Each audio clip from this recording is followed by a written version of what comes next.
Hey, it's Shana Meyerson with YOGAthletica in Los Angeles, California, here today to show you how to straddle press to headstand. Now, before we do this, you need to make sure you have a workable Prasarita Padottanasana A.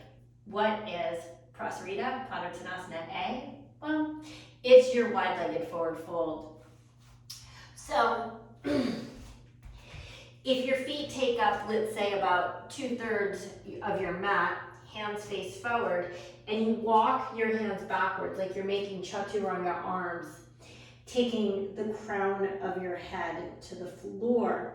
Now, in order to do a pike press, you need to make sure you can get your head to the floor, because otherwise, how are you gonna do a headstand? So, this might be one worth working on.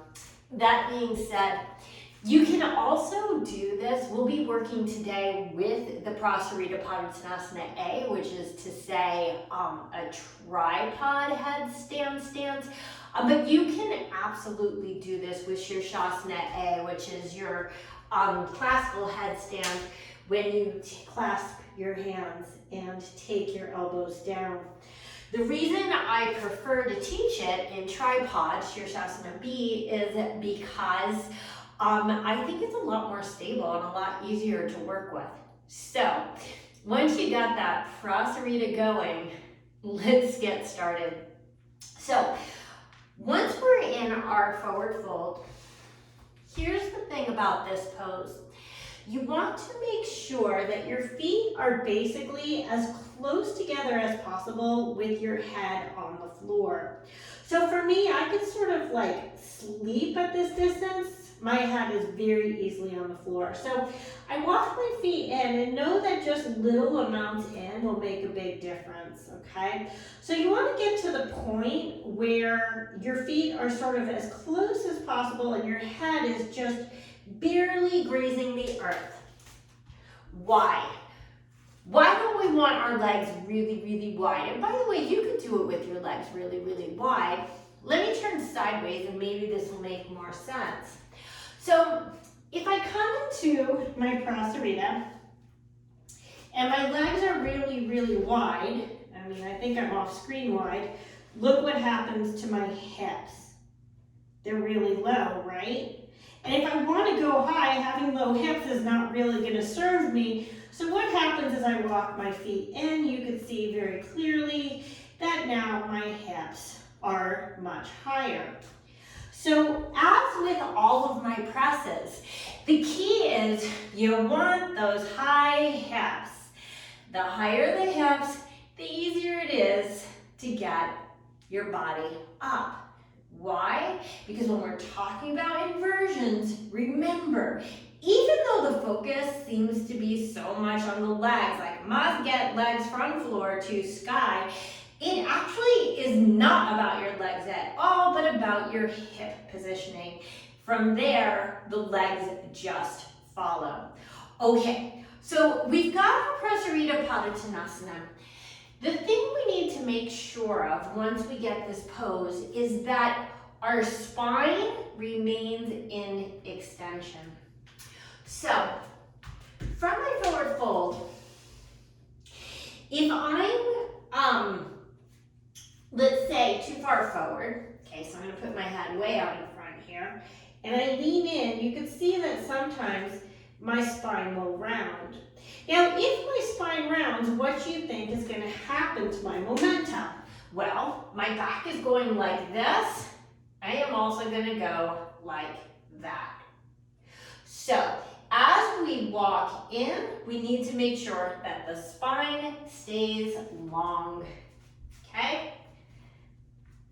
So, I'm in my forward fold, and I make sure that my shoulders are in the up position, which is really, if I were upside down, it would be back down position, and that my head is lengthening to the floor so that I have length here in my upper to mid back. Now, why do I want my feet pretty close to where my head is?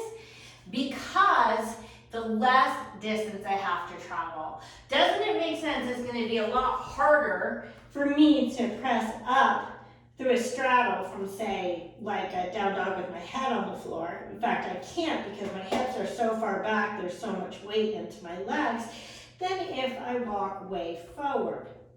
So the more I walk forward and the more my feet move in towards each other, the higher my hips. My spine stays long, but even though I'm leaning very much into the crown of my head, it's very important that you not forget to press into your hands. The mistake that people make is they walk in, and all their body weight is like, hey, I'm going this way, and your hands are like, hey, I'm what's gonna stop you from flipping over. And if you forget about them, you're flipping over. So even as your body is walking this way, hands press down. What's the other benefit of pressing your hands down like crazy? Root and rebound, right? The more I press down, the more I go up. Okay, so I'm working this space. I have my feet nice and wide. Now you see, I like to come in from sort of a down dog on the headstand, but you can absolutely come in from standing. It makes no difference. You wind up in the same place. Now, make sure your elbows are over your wrists. You don't want to have like diagonal elbows like this, but rather vertical ones. And from here, see if you can come onto your tippy toes.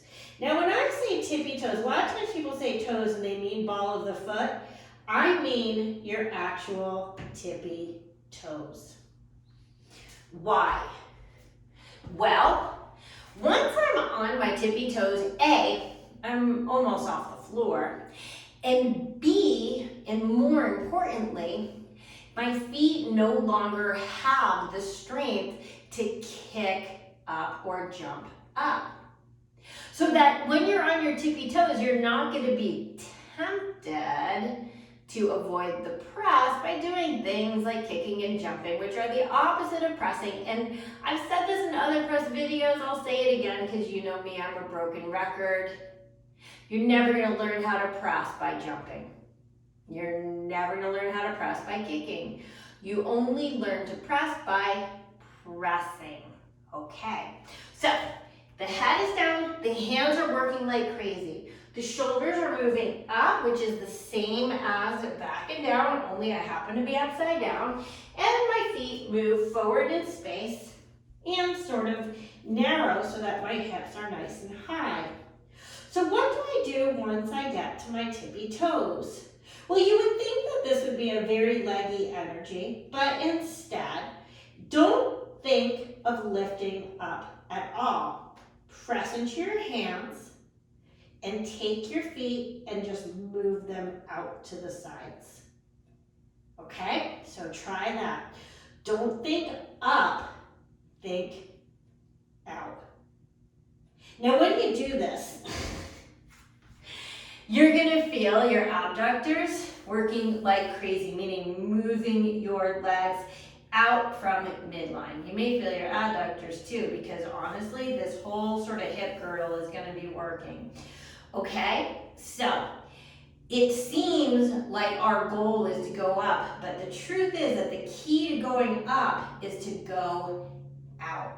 Now, once you're comfortable here with your feet just hovering off the floor, we're gonna start to think about going all the way up. Now that's scary, I get it. So, solution, go in front of the wall, okay? That way, if you fall to the wall. So walls are always a great option, but move slowly and in control. The weird thing about this press is at first it might seem a little hard to get off the floor, but then when we get to the second half, it's gonna be like, woo! And it's gonna be party time. You're going up probably faster than you want to, so keep that nice and slow. So again, I like to enter from my knees, but you could enter from standing. So you see the nice 90-degree angles in my hands. My hands press down like crazy. I come to my tippy toes and I push sideways out. Now from here, I'm off the floor. I'm not far off the floor, but I'm off the floor. So what's the difference between this and a headstand? Look at my hips. Can you see that my hips are still going to be curled sort of down in this position? What I need to do is actually pivot the hips up. Now that might have looked like I moved my legs, but I actually didn't. My legs are just following my hips. So again, you see here my tailbone is in up and over position. I'm going to extend it and lean it backwards. So first, tippy toes, make sure my spine isn't round, pressing into my palms. I push out to the sides to get off the floor. It's not a lot off the floor. And then I lift from my hips. Once I'm all the way up with my hips, yes, then the legs are going to adduct, meaning pull together to come into my headstand. And of course, we come down the same way we came out. First, it's a split, right? That's the reverse of what we just did. Then we rotate our hips, so our toes are on the floor, and then feet come down, and I'm out of the pose. This is actually, for many people, a surprising and surprisingly wonderful lift off. You may not be expecting it, but it's because the mistake that people make in inversions and thinking it's about the legs when it's all about the hips. So hip, it hurts. Except it doesn't hurt. Okay, so let me do the same thing in Sirsasana A in a classical headstand stance. So I'll take it this time from standing. Okay, so I take my feet apart, take my head down to the floor, get my braids out of the way. So remember, the hands will be interlaced this time. Okay, now remember how I said before, you have to press like crazy into your hands. On this one, it just means you need to press like crazy into your elbows. And the extra added bonus is when I press into my elbows, my shoulders do that lifty thing that I need so badly.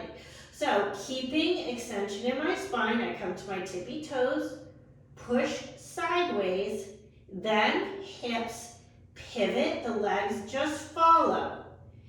And then once I'm up, I kick the wall and come to vertical in a nice, slow, controlled manner.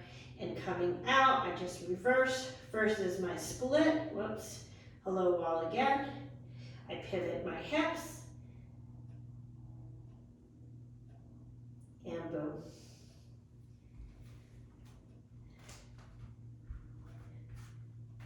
I think you might surprise yourself. This one really isn't as bad or as fancy as it seems, but it can still impress all your friends at your next party. This is Shana Meyerson with YOGAthletica in Los Angeles, California, hoping that you have a chance to impress yourself today. Have a good one. Namaste.